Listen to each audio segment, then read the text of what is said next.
you know, to help them out. And in a couple of years, I see myself with a large gallery and keep on helping people as we go along. Yeah, charitable. So, how do you feel? What do you feel that other people that may not necessarily be artists could do to go towards that similar goal of helping others? Well, that's a hard thing, man. You have to be really creative to get there. You know, you have to come up with a concept that could really be like a networking process type of thing. You know, and it also has to be involved in art. You know, it's not easy. It's not easy, but I think if you're creative, you'll come up with some way. And if the most important part is to really want to help. So were you always an artist? I've always been an artist, man. Since I remember, I've always drawn. I've always been a cartoonist. I've always hand painted. I've always had my pen and pencil ready, man. Even in school, unfortunately, you know, I wasn't the best student, but I did get a long way with my art. I'm a graphic designer now. I work for magazines, and that's what I do for a living now, but this is my hobby. And as you can see, his hobby is a very interesting and gravitating pieces of work, and I really appreciate your time. Okay, man. I hope to see more work from you, and sure. Enjoy yourself tonight. Thanks for stopping by. Thanks, I appreciate it. This is Zach from MIU, and we're here with Danny, an artist that we didn't not only notice from the Bakehouse Art Complex, but we've noticed from the Miami streets themselves. Danny, how are you? What's going on, man? So Danny, we're standing here in front of some of your artwork. You know, please explain to us kind of what your artwork kind of says and how it makes you feel and so on. Well, it's just an embodiment of like all the aspects of me. You know, I've got a more playful, innocent side, you know, the kid inside of me, where it's just like all about dreaming high dreams. You know, you got the plane below, try to get the perspective. Then we go into pieces that are more like a little deeper in content and in meaning, where they're like, you know, peeling back the surface and going into what it's all really about for me. I consume like the environment around me, which is the city in this case, and it gives me my ideas. That's why he's like, yo, I got an idea. Yeah. So this is, you know, more of a personal kind of adventure, you know, when I paint. Adventure, I like that term. Yeah, and then I do like, you know, I got formal training, so I can do portraits. I do like the everyday illustration work that I need to do to pay the bills. Like if someone comes to me and they're like, oh, can you paint my cat? I'll be like, can you pay me? Yes, okay, let's do this, you know? And that makes it possible for me to do stuff that I like to do, and it really all works into play because then they see more of my stuff, they like the way I do the thing, and then I get to commission the same way I like to paint, and it's become my livelihood. It's a really tough living. No artist can say that it's not, but it's a living if you really believe in it, so. And like I've said, I've noticed some of your artwork in the streets of Miami. So where did you get your start with your artwork? My dad probably. I was just another kid drawing like for fun.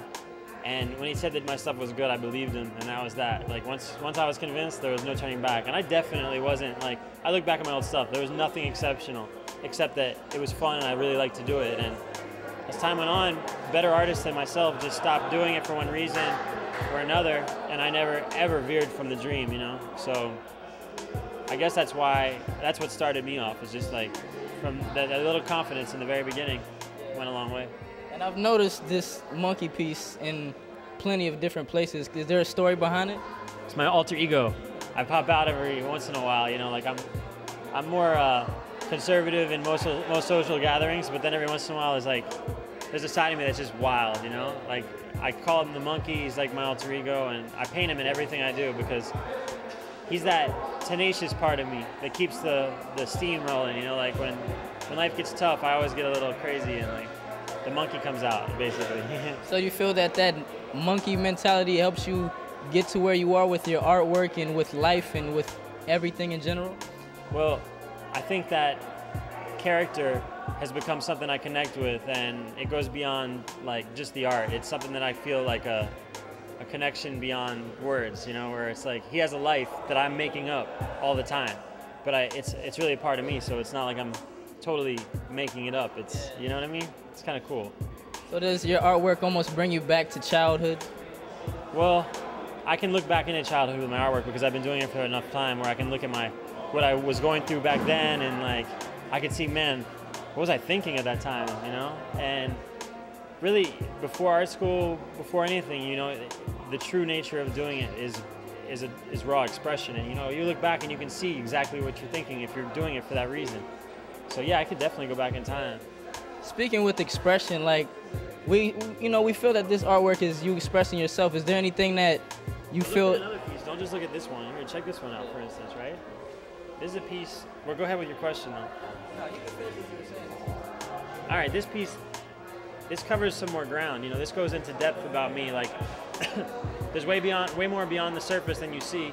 Like, you see just the sketches and the drawings, whatever. They're ideas that I have, and none of them really panned out into paintings. But then, like, beyond the surface, there's like this whole world going on, and you know, you get the picture, but all it really is a representation of like the depths of the situation. Besides just me just painting a pretty picture for you, you know, there's a lot going on that is really hard to put into words, and like I can do it best by just letting loose on the canvas.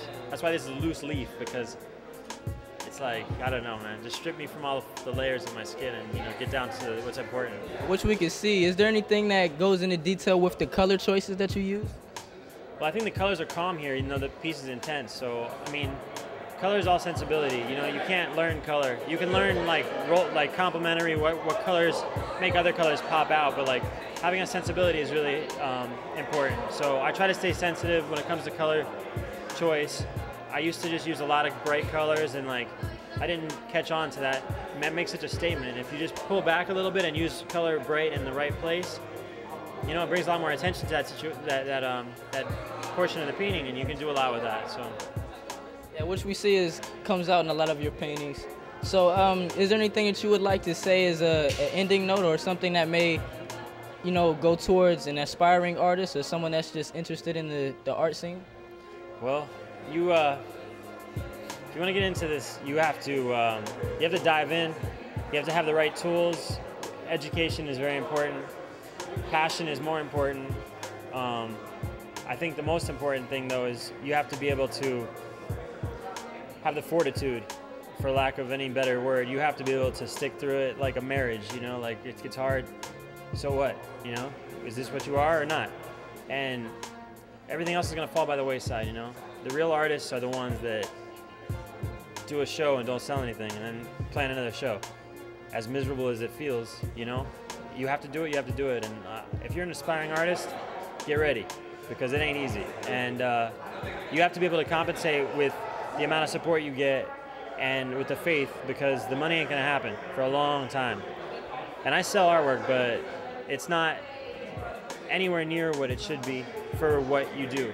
So I don't want to kill your spirits or anything like that, but be prepared for that, because if you still do it, then you're an artist, you know? That's how you know. After you know that it's that hard, if you're still doing it, then much respect due.